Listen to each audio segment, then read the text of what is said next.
So here we have the Nissan Qashqai automatic on a 17 plate.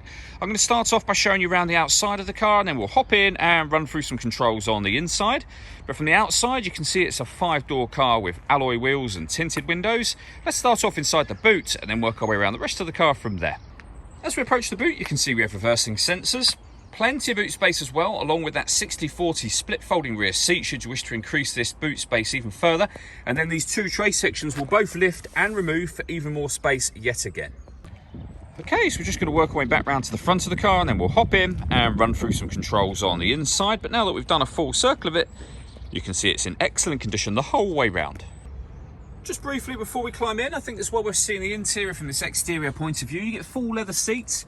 There's plenty to run through on the dashboard, so let's hop in and we'll do that now. Okay, now that we're inside the car, we're going to start with the dials. On the left-hand side, we have the rev counter, and on the right-hand side, the speedometer and fuel gauge. In the middle, you can see the total miles for this car, which are 30,634. Above that, we have a digital readout for the speedometer. You can change the information that's displayed there by using a button on the left-hand side of the steering wheel for various different menus, from satellite navigation, audio, and then eventually back around to the beginning again. If we back out to the steering wheel, the buttons I was using just a moment ago are here. We've got stereo controls beneath that. On the right-hand side, we have cruise control, speed limiter, and then phone controls as well. Over in the center is the touch screen. So this is where, amongst other things, you would pair up your phone by hitting connect and then just follow the instructions from there. When it comes to music, we have DAB radio, FM, and AM as well. If you listen to your own music, you can do that via the CD player. This car has auxiliary and USB inputs as well, so plenty of ways to listen to your music in this car. We have satellite navigation, which is accessed up here. Really nice, clear, easy system to use. This car's also got a 360-degree parking camera as well. So you'll see there we have a reverse camera, and it's hard to see with the sunlight shining in here, but a bird's eye view image of the car exactly where it's parked right now. If I put the car back into park and press the camera button, we get a front-facing camera and that same bird's eye view, or a front-facing camera and the front passenger side wheel. So very easy to park with all of those cameras.